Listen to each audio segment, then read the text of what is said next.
Dr. Grove Higgins here. Chances are you're missing something. You're missing performance that's being locked up in your hips and your knees. The hips and the knees are really important because they're what's transfer the energy and forces through your spine, so that way your upper body can employ them, whether it's being a push in front of you, overhead, any pulls, things like that. So what we're going to look at here is how do you unlock that. Now, one of the most popular ones out there that you've seen even here on T Nation is the Shin Box. Now, the Shin Box, as you've seen it before, is simply this. All it is a shin stand with a hip thrust and a knee switch. If that's all you're doing, your Shin Box sucks. The reality is, in my clinic, we have about 12 progressions, starting from lying on the ground to actually standing in movement. This is important because those early progressions are what's going to unlock what's being missed in only these two progressions with the hip thrust and the knee shift. So here's how you can tell if you're missing something. Lay on your back,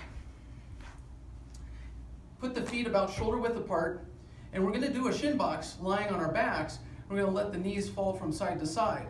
Now, as my knees fall to the left, you can see my arms stay down. There's no tension through my shoulders. But as my knees shift to the right, my left arm is coming up off the ground. I have tightness around my hip, and it's drawing my upper body with it. So I have a deficit that needs to be taken care of.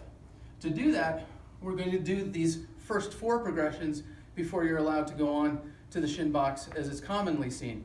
So to begin, start with on your back, arms out to the sides, feet and ankles together, knees together. Keeping the ankles stacked, let your knees fall from side to side. Letting that top leg draw the spine down. And then after 3 to 5 repetitions, then lay on your side, put your hands out in a clapping position, and then taking that top arm, follow it back with your head, twist back, keeping getting your shoulder to the ground, breathing out the entire way. Do that 3 to 5 times on each side. Then, laying on your back, we're going to stretch out the hips, cross your right ankle over your left knee, drawing the left knee to the ground that way. 2 to 3 times in this position.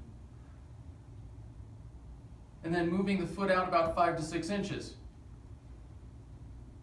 As you do this, you'll feel a big stretch in the hip and in the lower back.